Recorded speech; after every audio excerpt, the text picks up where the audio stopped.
शिर्डी लोकसभा मतदारसंघातील निवडणूक प्रक्रिया आता 8 दिवसावरती आलेली आहे। आज सायंकाळी 6 वाजल्यापासून खरा प्रचाराला जोर चढणार आहे। सेना भाजप महायुतीचे उमेदवार सदाशिव लोखंडे यांच्या प्रचारासाठी सेना प्रमुख उद्धव ठाकरे यांची आज संगमनेरमध्ये प्रचार सभा आहे। तसेच काँग्रेसचे उमेदवार भाऊसाहेब कांबळे यांच्या प्रचारासाठी राष्ट्रवादी पक्षाचे सर्वेसर्वा शरद पवार, धनंजय मुंडे आणि काँग्रेसचे पृथ्वीराज चव्हाण यांची देखील सभा मतदारसंघामध्ये लागणार आहे।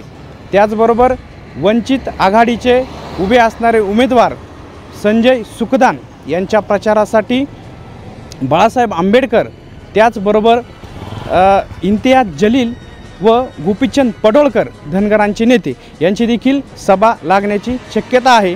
त्याचबरोबर ह्या तिन्ही उमेदवारांबरोबर जे अपक्ष उमेदवार आहे भाऊसाहेब वागचौरे हे देखील कुठेही कमी नाही। यांच्या देखील प्रचारासाठी स्टार प्रचारक म्हणून मकरंद अनासपुरे सिने अभिनेत्री आहे, त्यांची देखील सभा या मतदारसंघात लागणार आहे। आजपासून खरा जोर या मतदारसंघामध्ये, खऱ्या प्रचाराच्या तोफा या मतदारसंघामध्ये जोर धरू लागणार आहे। महाराष्ट्र टाइम्ससाठी मी शशिकांत सरोदे, शिर्डी।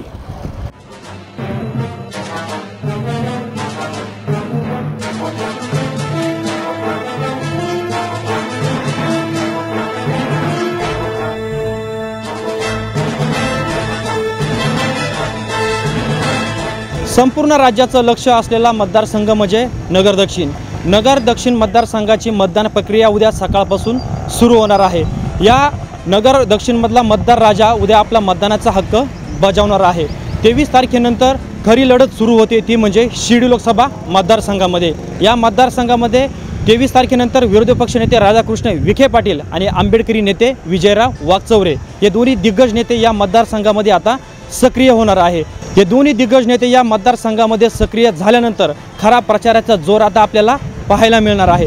मात्र आंबेडकरी नेते कार्यकर्ते या मतदारसंघामध्ये प्रचंड नाराज आहेत। त्याचप्रमाणे आता विरोधी पक्ष नेते राधाकृष्ण विखे पाटील कोणत्या उमेदवाराला मदत करतायत हे देखील पाहणं आता महत्त्वाचं ठरणार आहे। मात्र या दोन्ही जादूच्या कांड्या काय करतायत ह्या येणाऱ्या काळातच 8 दिवसातच आपल्याला पाहायला मिळणार आहे।